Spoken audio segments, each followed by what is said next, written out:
学而已，竟然这么晚才回来。娘，是我放学晚了。在松云剑府表现出的冰冷姿态，明显是在学死人。但日后，我会用实力和行动去解除我们的玄和镜。但对现在的我来说，玄和镜太遥远，分作斑血镜、聚气镜、养龙镜、活漏镜，随人霸天绝地，武道通神。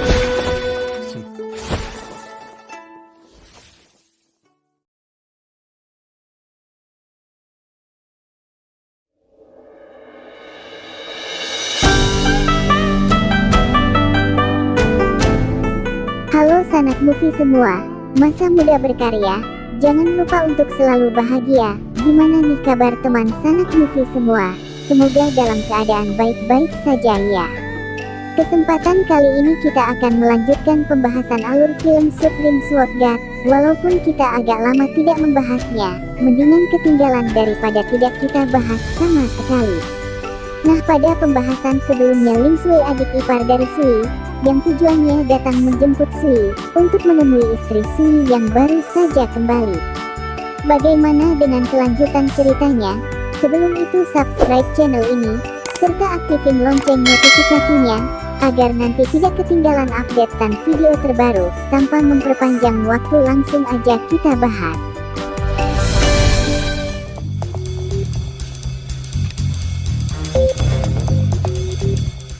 Di pembahasan kali ini Sui dan Ling Sui yang sedang dalam perjalanan menuju ke kediaman Wen. Terlihat di sana Ling Sui dimarahi oleh ibunya atau mertua dari Sui. Ia marah dikarenakan Ling Sui yang hanya ia suruh menjemput Sui kembalinya begitu lama. Lalu ia pun menyuruh Ling Sui masuk untuk makan terlebih dahulu. Di sini mertua Sui yang notabene sangat tidak menyukai Sui, menuduh Sui berniat lain pada Ling Sui, serta tidak akan mengampuni nyawanya. Sui pun membela diri dikarenakan Ling Sui adalah adik iparnya, tentu ia tak akan membuat hal-hal yang aneh. Lalu mertuanya itu menyuruh Sui untuk masuk dikarenakan patriark dan yang lainnya telah menunggu dirinya di aula klan mereka. Di aula terlihat di sana mereka semua sangatlah senang dikarenakan mendapatkan kabar bahagia dari Wen Ling Zhao atau istri dari Sui. Tak lama setelah itu Sui pun datang. Di sini Sui mengatakan bahwa Ling Sui bersikap dingin di mansion pedang Songyun kemarin. Tentunya ia belajar dari kakaknya, dan juga temperamen dingin Wen Ling Zhao sekarang sudah ada sejak lahir. Lalu Sui pun mendekati patriark. Di sini patriark menyuruh Sui datang ingin memberitahu bahwa Wen Ling Zhao saat ia berlatih di mansion pedang King He cukup beruntung disukai banyak pria. Dan juga telah menjadi murid resmi di Akademi Tianyuan yang merupakan akademi kuat dan merupakan kehormatan bagi keluarga Wen, serta meminta Sui bisa mengerti situasi ini. Tentu Sui tidak bisa menuruti perkataan patriark. Di sini mereka yang sangat tidak menyukai Sui merendahkan dirinya. Sui yang membela diri dikarenakan pamannya yang keberatan atas pernikahan ini, dan Sui juga tidak terlalu mempersalahkan pernikahan ini. Seketika Tuan Muda Wei Zeng yang datang.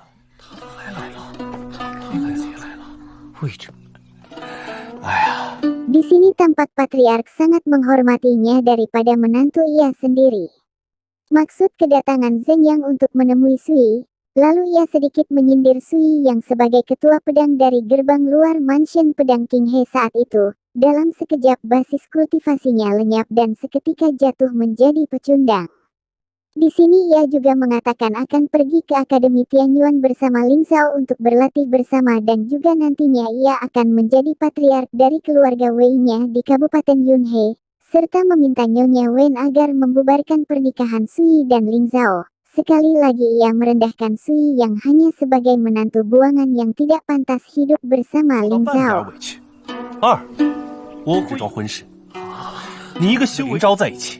Ling Zhao yang mendengar itu semua membela Sui, dan meminta agar Zeng Yang agar menjauh. Ia melakukan ini dikarenakan Sui masih menjadi suaminya dan juga menantu dari keluarga Wen.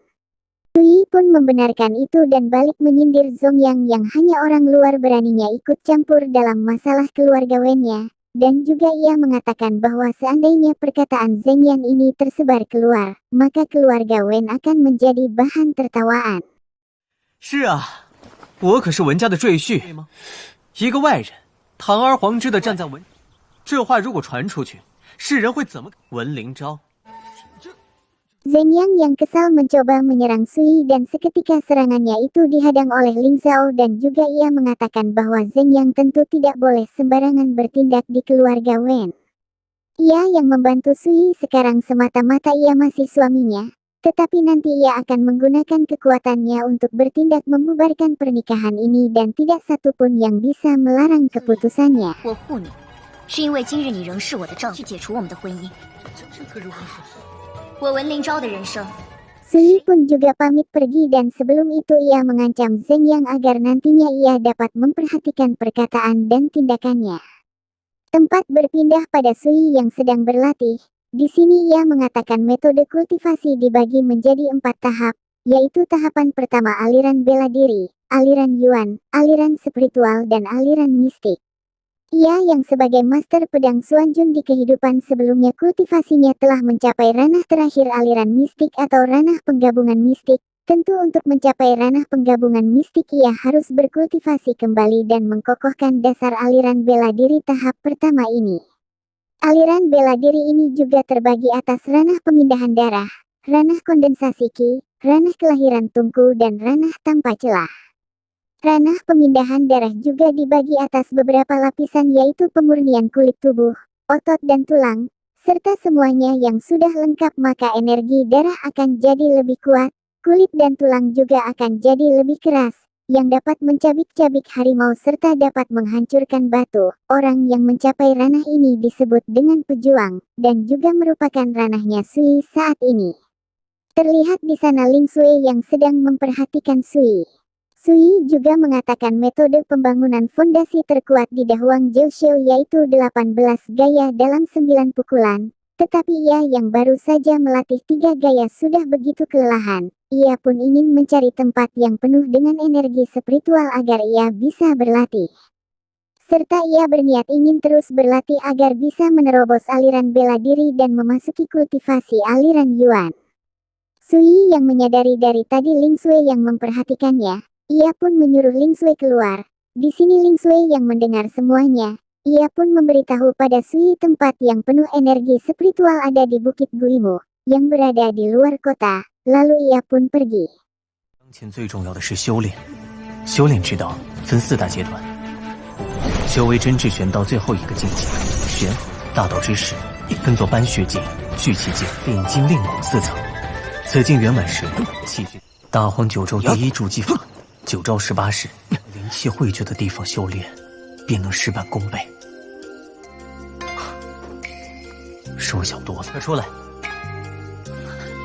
姐夫，姐夫如果想寻得灵气之地，可以去城外的鬼母岭。哦，好的，姐夫。 Keesokan harinya Sui pun sudah berada di Bukit Guimu. Ia sangat kagum dan mengatakan tempat ini merupakan tempat surgawi bagi para roh dan hantu. Di sini ia pun langsung berlatih.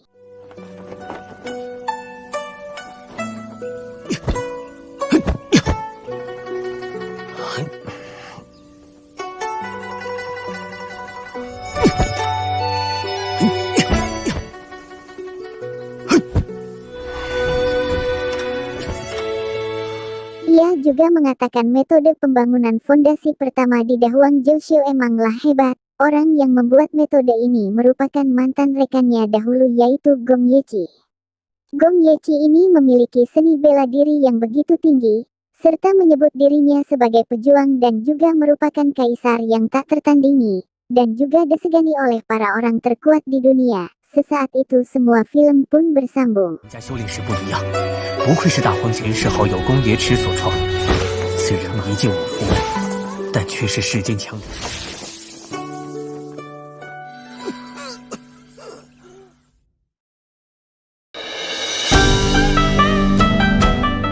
Nah, bagaimana kelanjutan dari ceritanya? Sebelum itu terima kasih pada teman semua yang sudah senantiasa menonton channel ini. Kita tunggu aja kelanjutan dari ceritanya.